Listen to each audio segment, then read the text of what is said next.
कि मैंने किस सनक में आपको बहुत अटपटे वचन कह दिया हूँ। मैं दुर्वचन कहे को तेरे, कहे मुनि पाप मिटे किन मोरे। मेरे पाप कैसे दूर होंगे? देखो, संत को या किसी अपने से श्रेष्ठ को हम दुर्वचन कहते हैं, उसमें भी पाप होता है। तो हमने आपको तो बहुत कुछ पक दिया, श्राप भी दे दिया, अब मेरा ये कष्ट कैसे दूर होगा? तो मम इच्छा कहे दीन दयाला। भगवान कहने लगे कि मेरी इच्छा थी, इसमें आपकी करना चाहिए। भगवान कह रहे हैं इस चौपाई को देव से नारद जी से, जपो जाहि शंकर सतनामा, तुरत हृदय मिलहि विश्रामा। को नहीं शिव समान प्रेम मोरे, अस प्रतीत तज जपो मन। ये प्रतीत, ये विश्वास मान करके आप परमात्मा का नाम लो, शिव जी के सत नाम को जाप करो, यानी सौ नाम को जाप करोगे तो तुम्हारे हृदय में तुरंत विश्राम मिल जाएगा, शांति मिल जाएगी। हमें भी कोई प्रकार का समस्या हो तो बैठ करके पंचाक्षरी मंत्र ओम नमः शिवाय या जो भी आप शिव जी को स्मरण करते हो, बैठ करके थोड़ी देर अगर आप स्मरण करते हैं तो आपको फौरन रास्ता मिलेगा। इधर देवश्री नारद जी वहां से चल पड़ते हैं, भगवान का नाम लेते हुए आगे जो है कथा आप सुनते। तो एक तीसरा कल्प का कारण ये बताया गौरा जी को भगवान भोले का। चौथा कारण कहा गया है, कहते हैं हर कल्प में भगवान आए हैं, तरह तरह के इसके। जब श्राप दिया राम, दोनों जो गण बैठे हुए थे इनको श्राप दिया, जाओ तुम निशाचर हो जाओ, तो ये जाकर के समय पाकर के निशाचर हो गए और ये कुंभकर्ण और रावण बने। देखो, देव से नारद जी का श्राप लगा तो क्या हुआ? बने तो जरूर, लेकिन मेरे राम उनको मार करके अपने नाम में भेज। इधर जो है तीसरा, पांचवी बात है, एक राजा प्रताप भानु हुआ, वो भी बहुत ही राजा प्रताप भान बड़ा ही अभिमानी राजा था। इसका एक मंत्री धर्मरुचि नाम था जो बड़ा ही धार्मिक था। इसकी कथा आती है, आपको बताते चलूं। तो गौरा माता पूछ रही हैं कि अपर हेतु सुन सहित कुमारी, कहूं विचित्र कथा विस्तारी। मैं आपको बहुत विचित्र कथा है, विस्तार पूर्वक सुना करना चाहता हूँ, क्योंकि कथा जितनी सुनी जाए उतनी कम है। और हरि की कथा सुनते सुनते हमारे मन ना भाए, कान कभी तृप्त ना हो, तब समझो हमारे अंदर परमात्मा की कृपा प्राप्त होती है। भरद्वाज शंकर वाणी कुछ प्रेम उमा मुस्कान। जब भरद्वाज जी वो इधर याज्ञवल्क्य सुना रहे हैं कथा, और भगवान भोलेनाथ ने कहा कि कथा सुनते सुनते तुम्हारे हृदय में संतोष नहीं आ रहा है, इसका कारण यह है तुम पूरे संसार को ये कथा विस्तार कराना चाहते हो, शायद इसीलिए आप बार बार प्रश्न करती हो। कोई अच्छी बात आपसे बार बार पूछे तो आप क्रोधित नहीं होते हैं, और कोई आपसे बार बार पैसे मांगे, एक बार मांग लाया दोबारा ले आए तो पीछे पड़ा है तो आप उसको एक तरफ करोगे। लेकिन कोई आपके हित की बात कहता है तो बड़े काम लगा के सुनेंगे हम लोग, क्योंकि वो हमारे हित की बात है। परमात्मा कोई संसार में आना है, उसकी कथा माता पार्वती जी पूछ रही हैं। इसकी कथा का कई कारण हैं, लेकिन जो मुख्य कारण है वहां हम आ रहे हैं। इस संसार में मेरे राघो कैसे आए हैं? सो में तुम सन कहूं सब, सुन मुनि सुमन लाय, राम कथा कलिमल हरणी, मंगल करणी सुहाय। या भरद्वाज से कह रहे हैं कि मैं राम की कथा तुम्हें सुनाऊं तो मन लगा करके सुनो। कलि के मन को नष्ट करने वाली है राम की जन्म की कथा। संसार में कोई जब था ही नहीं, जल के द्वारा सब जलामयी था, सृष्टि की रचना हुई। इस मानव कैसे आए संसार में? जब से ये प्रसंग है। स्वयं मनु अरु सतरूपा, स्वयं मनु अरु सतरूपा, नर सृष्टि अनुपा, पति धर्म आचरण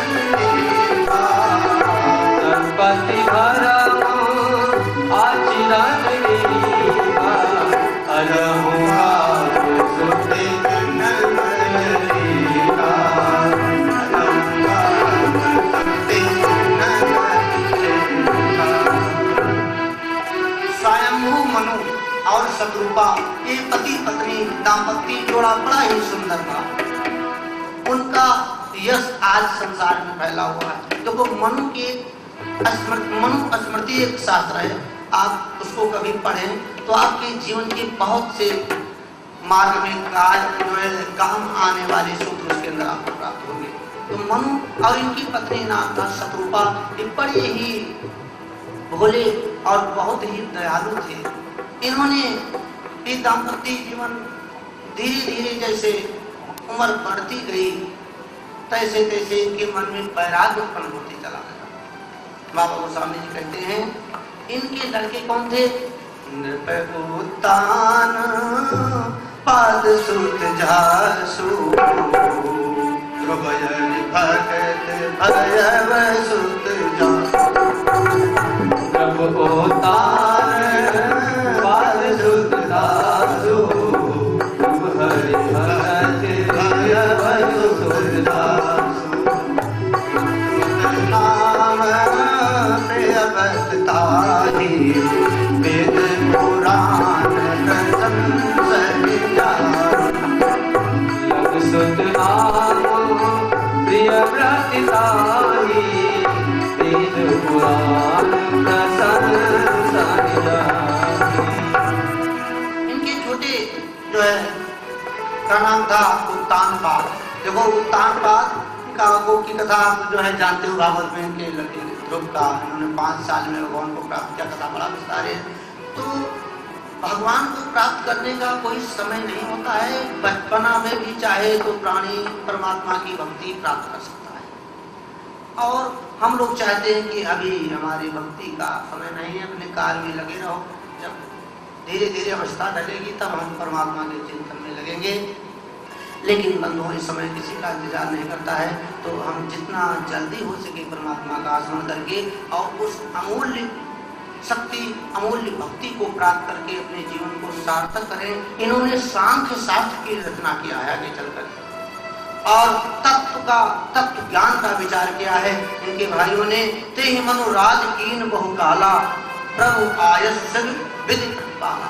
भगवान की सेवा भगवान की भक्ति विधि विधान से करते हुए और बहुत दिन तक राज किया उस संसार में।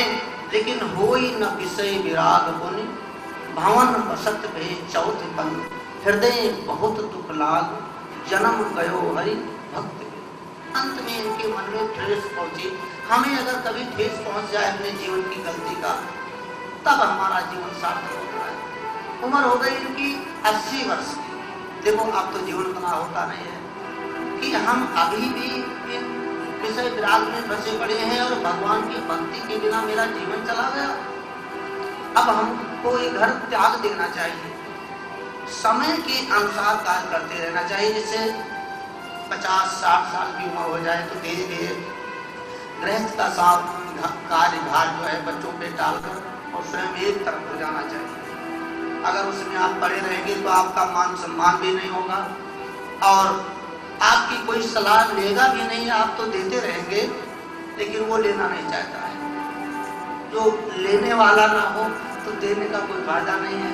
तो इसलिए से मैं आपको कथा सुना रहा हूँ, आप सुनना ही ना चाहते हो तो बड़ा वक्ता हूँ, उससे भी कोई लाभ नहीं है। तो उस समय बच्चों जैसे भी है एक थोड़ा साइड में हो जाएं और परमात्मा की तरफ जुड़ने लग जाएं, क्योंकि अंत में तो हमें वहीं जाना है।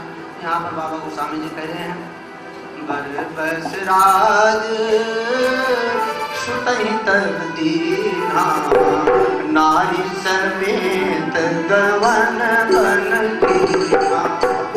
बरबस राज सुतहि तब दीना नारी समेत गवन बन कीना। बन विधाता अति पुनीत साधक सिद्धिदाता।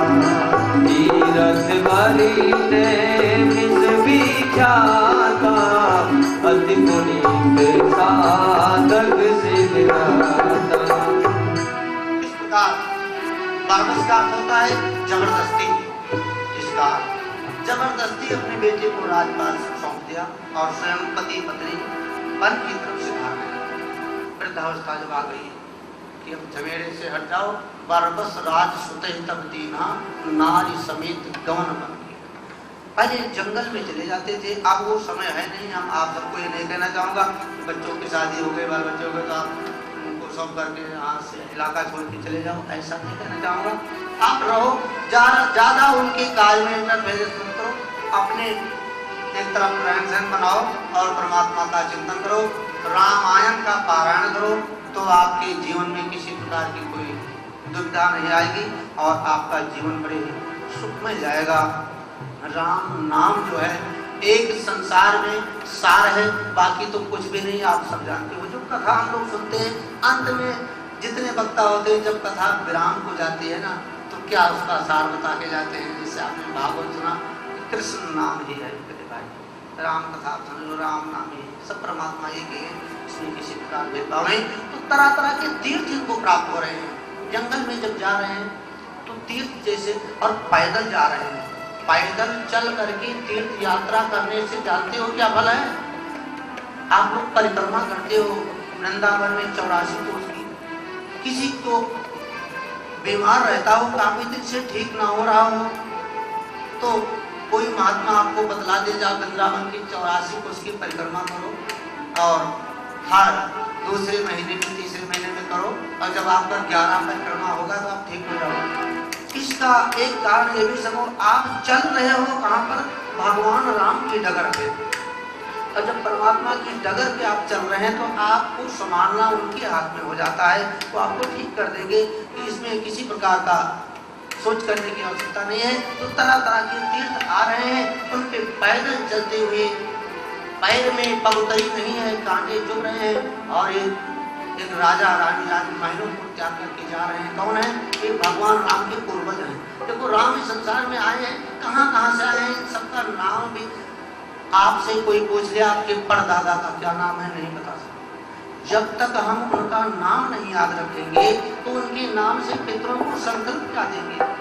फिर हम लोग पंडित जी क्या कहते हैं, हमें तो दक्षिणा लेना है, कहते बोले विषय सबका नाम ले लो, मैं बोल देता हूँ मंत्र, पैसे हमें मिल गए, मंत्र तो बोल दे, लेकिन कम से कम उनको देखे नहीं, नाम को याद रखें। तो परमात्मा की जो है जीवनी को हमें याद रखना है। यहाँ पर सब तीर्थों में से होते हुए गुजर रहे हैं आज, और एक स्थान पर पहुंचे हैं जहाँ पर एक संत का दर्शन हुआ है, और बैठ करके परमात्मा के नाम का चिंतन करते हैं। वो नाम क्या है?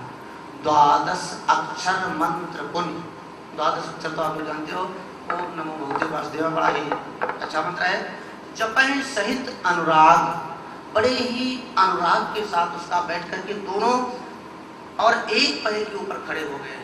पहले बैठ करके जाके कुछ दिन एकदम से साधना नहीं पाती, साधना की सीमा होती है धीरे धीरे। अगर आपसे व्रत नहीं रहा जा सकता है तो आप कभी साल में, इसलिए साल में 4 व्रत मुख्य बताए गए हैं जो आप सब जानते हो, फिर मैं बता दूं। फिर भी एक, अब गर्मी का टाइम चल रहा है, पहले यहीं से स्टार्ट करूँ।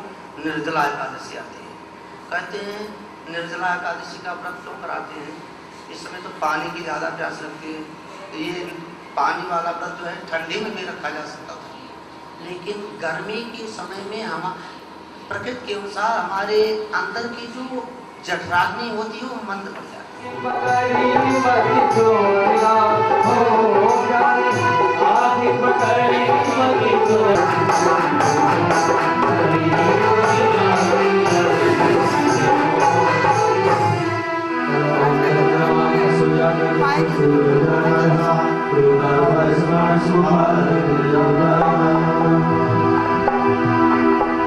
जगमग जगमग ज्योत जली है, राम आरती होने लगी है। जगमग जगमग ज्योत जली है, राम आरती होने लगी है। भक्ति बड़ी भक्ति प्रेम की भांति, भक्ति बड़ी भक्ति प्रेम की भांति, राम आरती हो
धर्माणि तुलसीदल मंजरी विश्वं पूजयामि जगदीश सर्वे प्रसीद नाना सुगंध पुष्पाणि यथा कालोद्भवानि च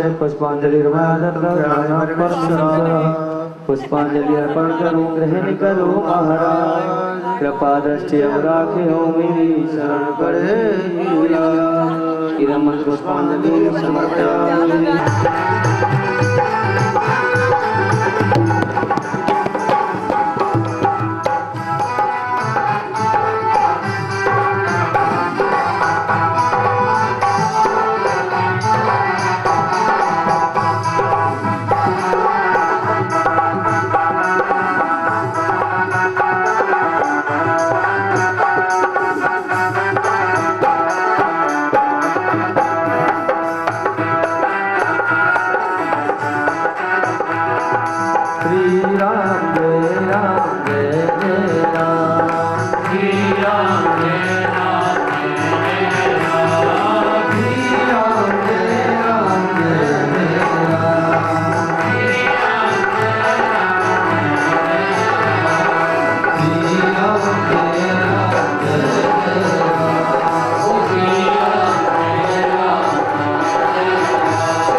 भगवान शंकर कहते हैं कि मैं जानता हूँ प्रेम से जहाँ आप पुकारेंगे वहीं मेरे नाम रहेंगे।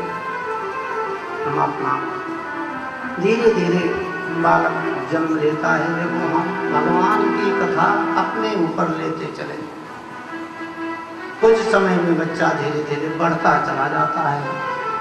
तो साधारण मनुष्य के बच्चे 1 साल में चलने फिरने लग जाते हैं, और जो पूरे ब्रह्मांड के स्वामी आए हैं उनको क्या चलने फिरने में, खेलने में और लीला करने में कितना देर लगेगा। तो राजा दशरथ बहुत ही आज आनंदित हैं जब ये चारों जुगल जोड़ी चलती है, विचरण करती है। राम समुद्र कहते हैं हम चलते रामचंद्र बाजत पैजनिया, कुछ हिस्सा भी पता है, लेकिन आज कोई गीत गा कम किया जाएगा, बाद में उनके चारों बोल देंगे बता। चलिए भगवान राम मेरे इधर वृद्धि को धीरे धीरे बढ़ रहे हैं, लेकिन बचपने से ही भगवान राम नाम निशन अभी नहीं हुआ है, बच्चे हैं। जब कुछ समय आया रखे बच्चे को क्या करके पुकारे, अवसर जानना। बाबा जी कहें नाम करण कर अवसर जान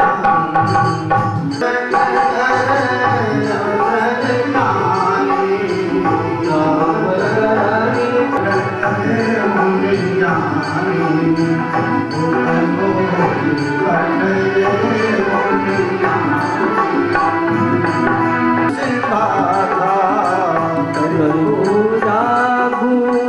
पति असिभागा हरि नाम जो गुनी गण राखा, हर नाम जो गुनी गण राखा। हर माता पिता दाम्पत्य मन में पहले से विचार करते हैं। तो बच्चे का जब सुबह 4 बजे 1 रुपए का सिक्का जो भी चल रहा था उसमें का इनको प्राप्त हुआ, आए और सीधे लेकर के पंडित जी के घर पहुंच गए। देखो ब्राह्मण का वचन कभी मिथ्या नहीं होता है, और ब्राह्मण को कुछ हम देने को कह दें तो कुछ ना कुछ जरूर दें, कुछ नहीं दे सकते हैं तो वचन से उसको संतुष्ट करें। ये हम आज से नहीं, बहुत पुरानी प्रथाएं हैं। तो राजा आज उनके घर गए, उधर पंडित जी को कहीं कथा करने जाने को देर हो रहा था। पंडित लोग सब व्यस्त रहते हैं। उन्होंने अपने पंडितानी को बोला कि आज राजा आ जाएंगे, बहुत सा धन देंगे, आप संभाल के रखना, मैं अपना पूजन में जा रहा हूँ। पंडितानी जी बिल्कुल तैयार बैठी थी सामान लेने के लिए। राजा आज गए और वो सिक्का, वो बोले आवाज़ दिया, वो निकली, उन्होंने अपना पोछा फैला दिया, ये सिक्का उसमें डाले, डाल के तुरंत वापस चल पड़े, क्योंकि और कुछ था नहीं, कहीं कुछ और मांग बैठती तो फिर क्या होता है, इसलिए वापस आए। कुछ देना लेना हो तो तुरंत करके और निपट लेना चाहिए, फिर वहाँ मत खड़े रहो।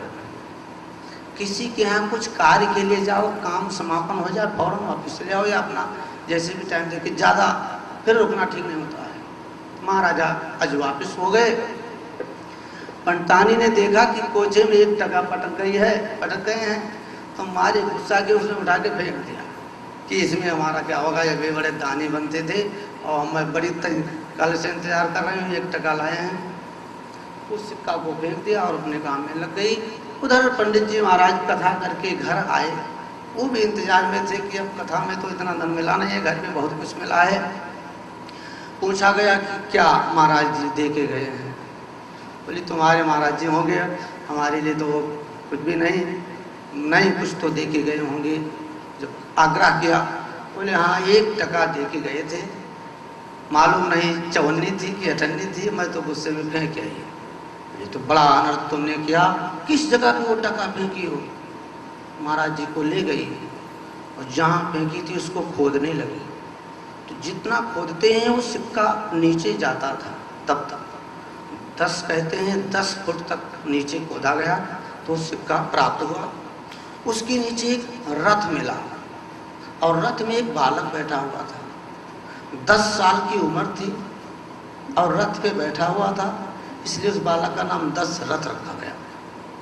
तो राजा आज के कोई संतान नहीं थी, बालक इनको दे दिया गया और उसके नीचे अपार धन था, वो पंडित जी को मिल गया, क्योंकि इन्होंने मेहनत करवाया खोदने में, लेबर को बुलवाया होगा, तो इनको सारा धन प्राप्त हुआ ब्राह्मण देव को। राजा आज को संतान मिल गई तो उस बालक का दशरथ नाम रखा गया।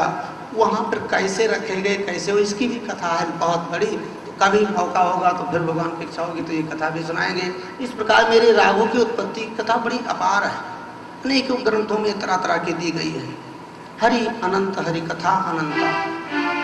तो भगवान इधर राजा दशरथ के द्वारा उत्पन्न जरूर हुए, लेकिन यज्ञ की आहुति से हुए हैं। कहते हैं इसकी आहुति का कुछ अंश वो जो चील ले गई थी हनुमान जी को भी प्राप्त हुआ, हनुमान जी की उत्पत्ति भी इसके अंश से हुई है, और भी भगवान शिव का अंश है, इसलिए शंकर सोन के इसलिए कहा जाता है। तो ये सब कथाएं आप लोग जानते हो। मैं तो यही चाहूँगा कि ज़्यादा से ज़्यादा कथा आपको सुनाई जाए। गीत भजन आप लोग गाते ही रहते हो, और जब वो चाहोगे तो वो भी सुनाया जाएगा साथ साथ। और आज आप लोगों को भी कष्ट उठाना पड़ा, जो आप भोजन करते रेस्ट करते उस समय आना पड़ा है। कुछ भक्त इधर उधर डिसबैलेंस हो गए हैं, तो कल की कथा का समय बाद में निर्धारित करके भेजा जाएगा आप सबको। तो भगवान राघव इधर धीरे धीरे बढ़ रहे हैं। अब वशिष्ठ जी इन सबका नाम करते हैं अलग अलग। कहते हैं जो पूरे संसार ब्रह्मांड के स्वामी हैं, सो सुख धाम राम असनामा। जो सुख के धाम बड़ा वाला लड़का है, इसका राम नाम रखा जाए, जो सबके काम में आने वाला है, जो सबकी मदद करने वाला है। और राम कहने से आपको आराम मिलता है, नाम कहने से यहाँ भी उद्धार होता है और राम कहने से वहाँ भी कल्याण होता है। इनका नाम राम रखा गया है। विश्व भरण पोषण कर जोई, ताकर नाम भरत। दूसरा नंबर भरत जी है, जो संसार के विश्व को भरण करने वाले। तो इस चौपाई का जो रोज पाठ करे, संपुट लगा के कहते हैं विश्व भरण पोषण कर जोई, ताकर नाम भरत सोई। घर में किसी प्रकार की कमी हो ही नहीं सकती, अन्न धन धान्य परिपूर्ण जो है। इस प्रकार भरत का नाम रख दिया गया है। और जाके सुमिरन ते रूपनासा, नाम शत्रुघ्न वेद प्रकाशा। जिनके कहने से शत्रु का संहार होता है, इनका नाम जो है शत्रुघ्न है। शत्रुघ्न शत्रुघ्न बार बार कहो तो आपके कोई दुश्मन बैरी होंगे अपने आप स्वतः शांत हो जाएंगे। अगर आपके लिए कदम उठाते हैं तो उनको अड़चन आने लग जाएगी। और लक्ष्मण जी का नाम आप रखा गया। इन चारों भाइयों का अलग अलग नाम लेसन करके और बहुत ही सुखपूर्वक महाराज जी को बड़ा ही दक्षिणा प्राप्त हुई है, विदाई हुई है। संत महात्मा जब आए उसका हवन पूजन करा के जाएं, उनको चाहे जल ही पिला दें, पिला के मान सम्मान से भेजना चाहिए। बड़े ही प्रसन्न मुद्रा में आज जी अपने घर की तरफ वापस चलना चाहते हैं।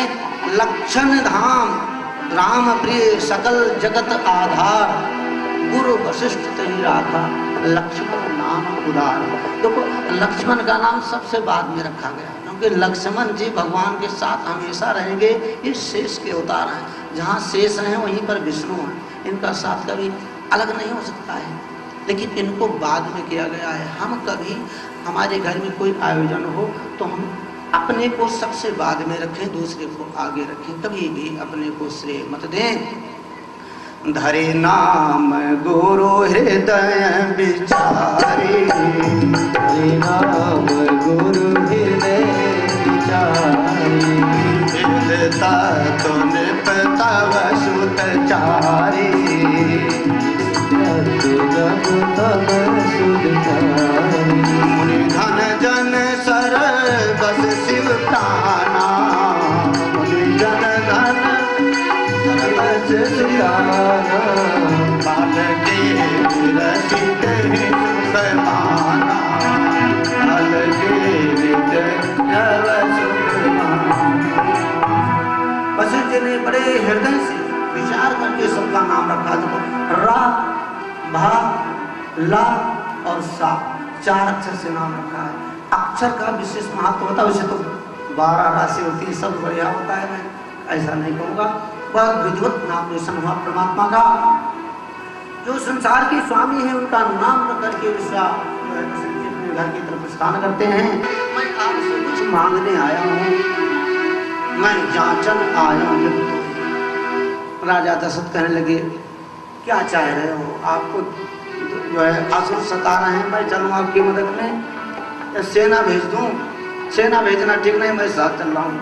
देखो राजा दशरथ जाते तो क्या राक्षसों को नहीं मार सकते थे, सब कुछ हो सकता था, लेकिन भगवान को लेने आ रहे हैं, सतगुरु चाह रहे हैं राम जी को, और राम जी बहुत दिन में प्राप्त हुए हैं, तो एकदम से मांग भी नहीं पा रहे हैं। और जब मांगेंगे तो इनके हृदय पर क्या बात आएगी, ये बात भी सोच रहे हैं। संत महात्मा बहुत सोच समझ के मांगते हैं, लेकिन उसमें भी कुछ अच्छाई होती है, श्रेष्ठ कार्य होना होता है, तो उस कार्य को बेझिझक कह देते हैं। इधर राजा से कहते हैं कि हमारे कष्ट को दूर करो और अज्ञान को दूर करते हैं, इन दोनों बालक को राम लक्ष्मण को मेरे साथ भेज दो तो हमारा कल्याण हो जाए। आपकी कोई आवश्यकता नहीं है, हमारे लिए पर्याप्त है। राजा दशरथ वाणी सुनते हैं तो मुनि से कहने लगे कि भगवान कुछ तो हमारे लिए सोचते, कितने दिन में ये आए हैं और राम तो देते नहीं बनता है, इतनी सारी फौज लेके मैं सता करूँ, विचार करके तो मांगते। चौथे पन पायूं सुतचारी, कहूँ विप्र नहीं मन ही विचारी। पहले मुनि कहे थे, अब विप्र कहने लगे, कहो विप्र, केवल ब्राह्मण की पदवी दिया, पहले मुनि राज कहा था, क्योंकि अब कुछ मांगने आए हैं तो पदवी घटा दिया राजा दशरथ ने। मन में विचार कर तो मांगते, हमारे हृदय का टुकड़ा आप कैसे दूं, क्या करूं। काफी हुई है। इतने में वशिष्ठ जी आए हैं और संवाद उन्होंने सुलझाया है कि नहीं, इनके साथ भेजने से अच्छा ही है। यानी भगवान राघव यहाँ से प्रस्थान करेंगे तभी कोई नया रास्ता मिलेगा। आप अपने घर से बाहर निकलेंगे तभी तो कोई आपके रिश्तेदार आपको समझेगा। हरदम आप अपने घर में खा रहे हो, पी रहे हो, सो रहे हो, तो कोई आपको कैसे जानेगा। इस मंदिर में आप कथा सुनने आ रहे हो, बुरा मत मानना। आप सब जो जिनको नहीं भी जानते थे, ऐसे संगत में जाने से संपर्क होता है, परिचय होता है। मुनिराज कुछ ऐसे स्थान में इनका परिचय करवाना चाहते हैं जहां भगवान राघव स्वतः नहीं जाते, क्योंकि भगवान कभी अपने जानबूझकर कोई कार्य नहीं करते हैं। कुछ बहाने होते हैं तो परमात्मा करते हैं, और बहाने हम लोग भी ढूंढते हैं। जैसे कोई एक बूढ़ा बुजुर्ग हो जाए, कई बार उसको सब चीज़ खाने की इच्छा होती है। जैसे बाबा थे तो कहते हैं उनको टॉफ़ी खाने की इच्छा है, तो बेटे से कहेंगे बेटे टॉफ़ी नहीं खाओगे, तो कहेगा हाँ। तो अपने पिता से पैसे ले आओ, चलो दिलवा देता हूँ। वो अपने माता पिता से पैसा मांगेगा, हमारे दादा टॉफ़ी दिलवाएंगे। पैसे ले गया बाजार से, टॉफ़ी मिल गई, बच्चा खाने लगा। फिर कहते हैं अपने दादा को नहीं खिलाओगे तो मुंह में रख देगा। इच्छा है खाने की, उम्र बुजुर्ग हो गई, हम कह नहीं पा रहे हैं, तो कुछ बहाने बना लेते हैं कि बच्चे के बहाने से मिल गई, काम हो गया। तो थोड़ा बहाना बनाने में कोई बुराई नहीं है। बहुत ही तरीके से आज परमात्मा को लेकर जा रहे हैं और रास्ते में बहुत भगवान को कार्य करना है। आज धनुष यज्ञ तक की कथा मैं चाह रहा हूँ आपको सुनाऊं, लेकिन 1 बज गया पहले ही। और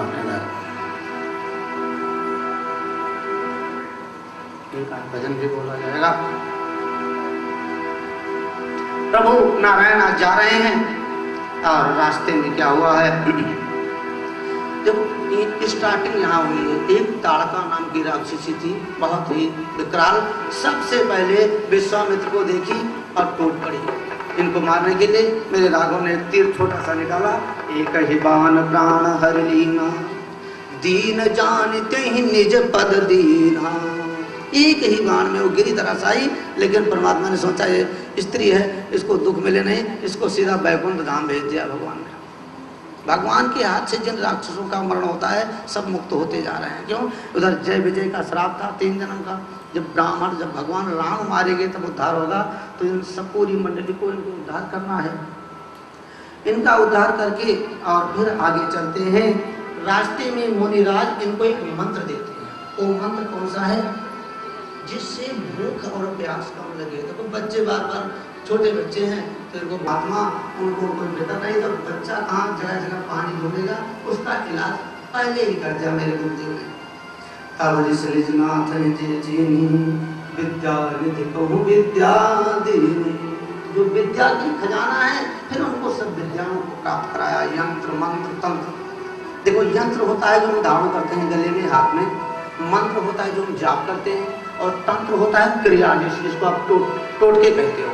3 क्रिया होती है। यंत्र कठिन होता है सिद्ध करके बनाने में, मंत्र आसान होता है, जाप कर सकते हो, और तंत्र और आसान होता है जो टोटके के रूप में करते हैं। आजकल तांत्रिक लोग बहुत हो गए हैं, लेकिन हमारे ग्रंथों में तीनों का वर्णन किया गया है और तीनों ही महत्वपूर्ण है। इधर भगवान पहुंचे हैं यज्ञ स्थल पे। शाम को विश्राम हुआ है, स्नान ध्यान हुआ, प्रातः काल महात्मा जी से आज्ञा हुई। मेरे राघव बोल पड़े, प्रातः कहा मुनि सन रघुराई। आप लोग बोलो, प्रातः कहा मुनि सन रघुराई, प्रातः कहा मुनि सन रघुराई, निर्भय जग करव तुम जाई, निर्भय जग करहु तुम जाई, होम करन लागे मुनि जारी, होम करन लागे मुनि जारी, आप रहे मख की रखवारी, आप रहे मख। भगवान रामचंद्र जी राघव परशुराम लिए हुए यज्ञ की चारों तरफ रक्षा कर रहे हैं। महात्मा सब स्वाहा स्वाहा सब पुकार रहे हैं। आप सब लोग जानते हो, हवन कराते हो, स्वाहा शब्द जो बोलते हो, ये यज्ञ की जो अग्नि जल रही, अग्निदेव की पत्नी का नाम है स्वाहा। तो पंडित जी कहते हैं स्वाहा बोलो, स्वाहा बोलो। तो आप लोग सोचते हो कि मंत्र ये बोले, हम लोग क्यों थका रहे हैं स्वाहा स्वाहा। स्वाहा अग्निदेव की पत्नी का नाम है। अगर स्वाहा शब्द बोलते हो तो प्रसन्न होंगी अग्नि, और जब अग्निदेव प्रसन्न होंगे तो आहुति को परमात्मा तक पहुंचाएंगे, इसमें मदद करेंगी। आजकल कोई भी अपनी पत्नी का नाम प्रेम से पुकारे तो नाराज भी होगी तो सीधी बात करेगी स्वभाव का। तो परमात्मा देखो उस समय भी ये सारा प्रथाएं थी।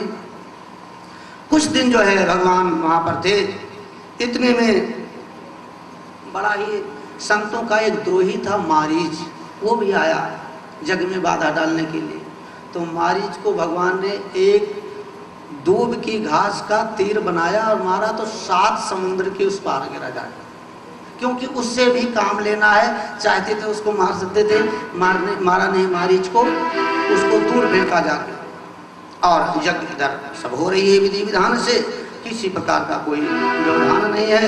और कुछ समय बीतता जाता है। कहा कहते हैं कि महात्मा जी मेरे विश्वामित्र जी इन दोनों बच्चों को लेकर के अपने यज्ञ की पूरी पूर्णाहुति कर लिया, क्योंकि जब इनकी यज्ञ पूरी हो गई तो इनके मन में आया एक यज्ञ और पूर्ण करना है।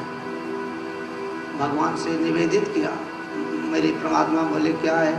बोले थोड़ी ही दूर पर है मिथिला नगरी, राजा जनक जी के एक धनुष यज्ञ का आयोजन है। अगर आप मेरे साथ चले तो वो भी आयोजन पूर्ण कर लिया जाए। भगवान को साथ ले जाना चाहते हैं। आगमन निमंत्रण मुनिराज का है, लेकिन परमात्मा तो उनके साथ हैं। तो चल करके उनकी भी पूर्णाहुति करो। आपने मेरा कार्य तो संवार दिया है। भगवान सब भक्तों के काम को संवारने आए हैं, तो आप सबका भी कार्य अवश्य संवारेंगे अगर हम उनको बड़े ही भाव से, बड़े ही श्रद्धा से हर समय और हर पल अपने जीवन में रखें। ये नहीं कि हम आज कथा सुन रहे हैं, कथा पूर्ण हो जाए उसके बाद पोथी को बांधकर पटक दें, रामायण भूल जाएं। नित्य प्रति जैसे हमको रोज के नित्य क्रिया जरूरी है, स्नान ध्यान पूजन ये सब बराबर क्रमित होना चाहिए। तो जब धनुष की बात सुने हैं तो मेरे राघव जी क्या कहते हैं? धनुष यज्ञ सुनि रघुकुल नाथा, यज्ञ सुनि रघुकुल नाथा, हर्षि चले मुनिवर के साथा, हर्षि चले मुनिवरी माही, खगमृग जीव जंतु ताहा नाही, खगमृग जीव जंतु ताहा। रास्ते में एक आश्रम इनको मिला और बड़ा ही विचित्र लेकिन बड़ी ही शांति, वहाँ कोई जीव जंतु भी दिखलाई नहीं दिए।